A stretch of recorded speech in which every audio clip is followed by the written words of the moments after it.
Olá a todos os obreiros, colaboradores, nesta manhã de domingo, muito bom dia. É um prazer imenso estar aqui com todos vocês, é um prazer estar aqui de volta ao Jardim das Oliveiras, aqui no Templo de Salomão.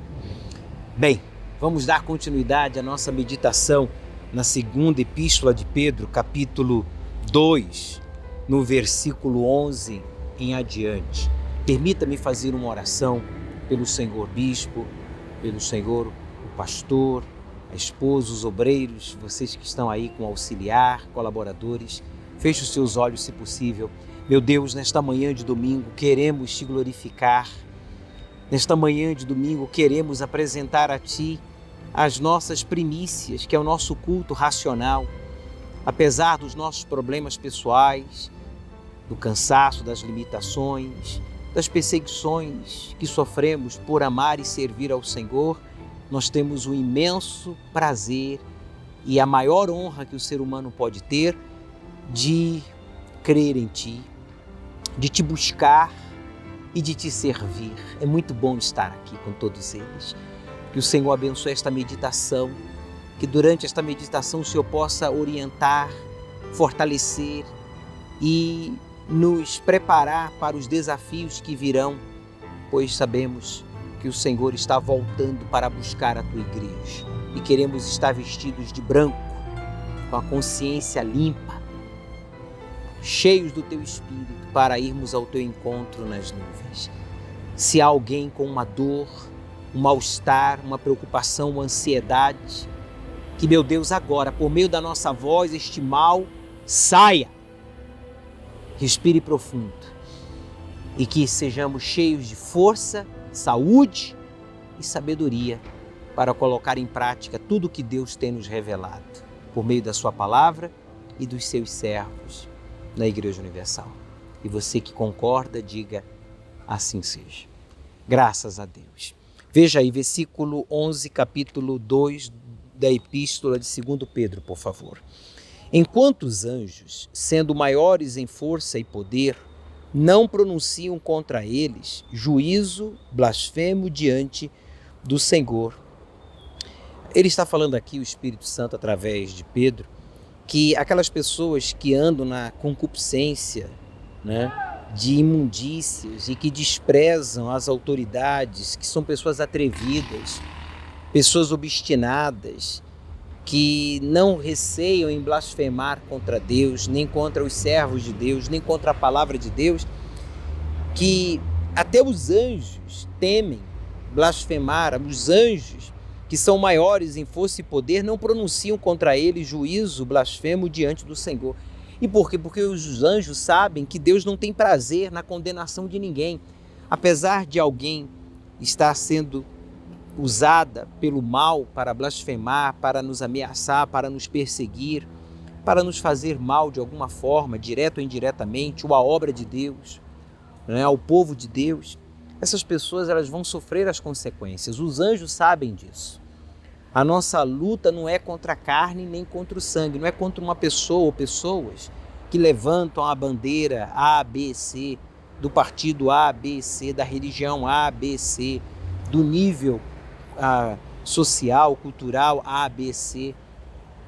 A nossa luta é contra os espíritos malignos que cauterizam a mente das pessoas que se deixam usar pelo mal para então blasfemarem, para então praticarem imundícies ou imundícias, para essas pessoas serem rebeldes e desprezarem o que é justo, o que é verdadeiro, o que é santo, como a palavra de Deus, a obra de Deus e os servos de Deus. No versículo 12 em adiante, ele entra em mais detalhes. Ele fala assim, mas estes, como animais irracionais, meu Deus do céu, isso é muito forte. Pedro está dizendo que essas pessoas que blasfemam, que se deixam usar pelo mal, a exemplo do que aconteceu na época de Noé, na época de Ló, lembra que a gente meditou sobre tudo isso? Essas pessoas que blasfemam, dizendo não, a promiscuidade, a corrupção, o vício, a injustiça, a violência, os valores morais, familiares e civis, para serem desprezados. A gente pode fazer, falar o que quiser com o nosso corpo, com a nossa boca, com a nossa família, com a nossa vida. Essas pessoas, diz aqui, olha, são como animais irracionais, que seguem a natureza, quer dizer, os seus impulsos, os seus desejos, as suas inclinações, feitos para serem presos e mortos, blasfemando do que não entendem, perecerão na sua corrupção. Essas pessoas estão blasfemando do que não entendem e serão, diz aqui, ó, presos, perecerão na sua corrupção, serão presos e mortos, porque eles se deixam dominar pela sua natureza, seguem a natureza, quer dizer, os impulsos da carne, né? As suas inclinações, seus desejos, fantasias. Receberão um galardão da injustiça, assim como os justos serão galardoados por Deus, como está escrito na epístola, que Deus é galardoador de todos aqueles que o buscam e o servem. Cada um vai receber de acordo com as suas obras. Por isso você e eu, obreiro, você colaborador, auxiliar de pastor, você bispo, todos nós temos que sempre estar nos avaliando o que fazemos, como fazemos e para quem o fazemos. Porque tudo que fazemos para Deus, Ele vê como uma oferta e seremos galardoados. Seremos galardoados para a vida eterna ou, como diz aí, ó, o galardão da injustiça, que é para a morte, que são as consequências daqueles que insistem em fazer o que é errado, o que é mal. Recebendo o galardão da injustiça, pois que tais homens têm prazer nos deleites cotidianos. Cotidianos. Que deleites são esses? É o vício, é a promiscuidade, é a mentira, são as coisas, é o apego às coisas materiais, é a corrupção, né? É a ingratidão. Manchas, diz aqui, ó, manchas são eles e máculas, quer dizer, são pessoas que têm a consciência que acusa, são pessoas manchadas e maculadas. Estão manchados, estão sujos, deleitando-se em seus enganos. Quer dizer, eles ficam se iludindo. Mais uma mentirinha, mais um comentário indevido, mais uma calúnia. Não vai acontecer nada. Aparentemente não está acontecendo, por enquanto, mas sim está acontecendo. No mundo espiritual, tudo isso está ficando registrado. A promiscuidade, o adultério, a corrupção, negar o direito ao cidadão, roubar algo de alguém, tocar no sagrado, tudo isso Deus vê e Deus não ignora. Está aqui, ó, diz o texto. Homens que se entregam aos deleites, ao vício da bebida alcoólica, ao consumo de drogas, à pornografia, as pessoas que ficam se entregando a deleites, a piadinhas, a videozinhos, né, fazendo críticas, censura, seja de uma autoridade espiritual ou de uma autoridade, seja quem for. Isso desagrada a Deus. Manchas são eles e máculas, deleitando-se em seus enganos. Quando se banqueteiam convosco, quer dizer, tem aqueles que estão entre nós, vestidos de obreiros, colaboradores, mas que não são um dos nossos, porque na igreja, com o uniforme de obreiro, de obreira, de colaborador, parece ser um dos nossos, mas quando estão em grupinhos, e você, atenção, hein, cuidado com aqueles que sempre estão em grupinhos, cuidado, alerta, porque a Bíblia fala daqueles que se reuniam em grupos para blasfemar contra as autoridades de Deus, para falarem das autoridades de Deus, a exemplo do que aconteceu com o primeiro grupo, né, entre o povo de Deus, que foi justamente Arão e Miriam, que como irmãos comentaram coisas indevidas sobre Moisés, que era uma autoridade, e sofreram as consequências. Deus os ouviu e os repreendeu. Deus, ele ouve o que a gente fala, Deus ouve o que a gente pensa, Deus ouve o que a gente, inclusive, alimenta no nosso íntimo. Ele pesa tudo isso. E é isso que ele está falando aqui. Entre nós estão banqueteando, estão ceando conosco, estão na mesma igreja, na mesma reunião, na mesma, supostamente, objetivo, propósito, mas com outro foco, buscando glória para si, ou julgando, ou se excluindo, ou criticando o outro. Cuidado, é o que ele está falando aqui, ó. Essas pessoas, diz aqui, estão no engano, estão se enganando, entregando-se aos seus deleites, aos seus sentimentos.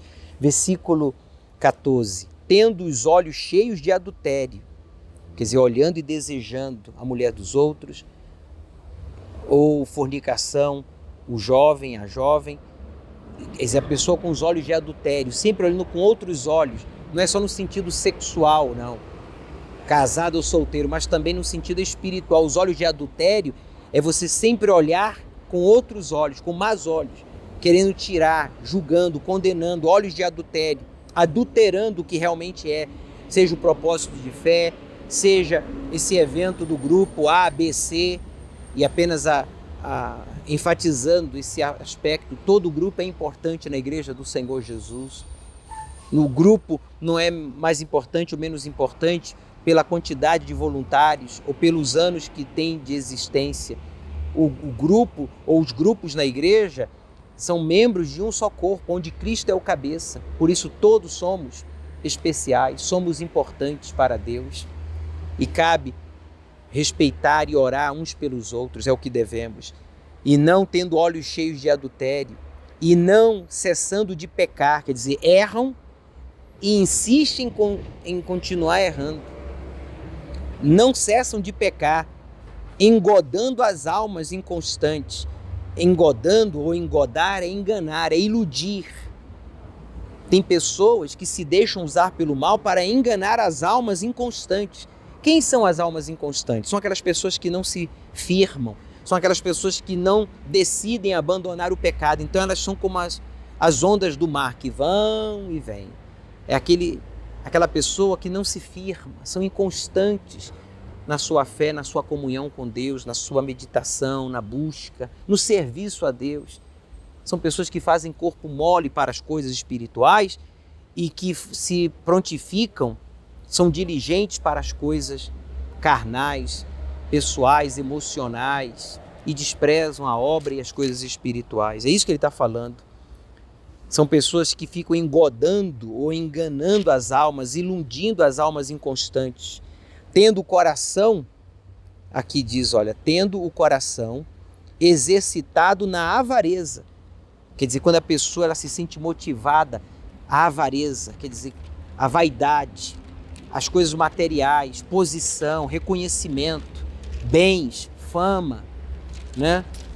Ser reconhecido, aplaudido, sempre ficar em destaque. Essas pessoas, está aqui escrito, olha só, tendo o coração exercitado na avareza. O nosso coração tem que ser exercitado na fé, na humildade, na obediência, no sacrifício, no serviço, começando entre nós, servindo uns aos outros, foi o que disse Jesus. Mas se entre os obreiros, os colaboradores, os evangelistas, os membros dos grupos, não há este servo, imagine entre os incrédulos. Se na igreja não há esse espírito, que está amarrado, tem que haver. E você tem que repreender se você está vendo isso acontecer aí na sua igreja. Porque ele diz aqui, olha, que essas pessoas são motivadas à vaidade, à avareza, filhos da maldição. Deus meu, livre-nos de tal coisa. Filhos da maldição. Tem os filhos da bênção e tem os filhos da maldição. Quem é que decide? Quem é que decide que eu serei filho da bênção ou filho da maldição? Não é Deus, não são os demônios, nem as pessoas. Sou eu, é você, obreiro, é você, colaborador. Tome a decisão de ser filho da bênção, porque para isso Deus lhe ungiu com o Espírito Santo, se é que você é batizado com o Espírito Santo. Então que você seja uma bênção na igreja, no seu casamento, na sua família, que você seja uma bênção para todos nós. Vamos nos policiar e não permitir que nenhuma dessas coisas aqui, mencionadas pelo Espírito Santo através de Pedro, faça parte de nossas vidas. Que Deus os abençoe, uma excelente reunião, um excelente dia de domingo aí na sua igreja, aí na sua cidade, com a sua família. Até a próxima.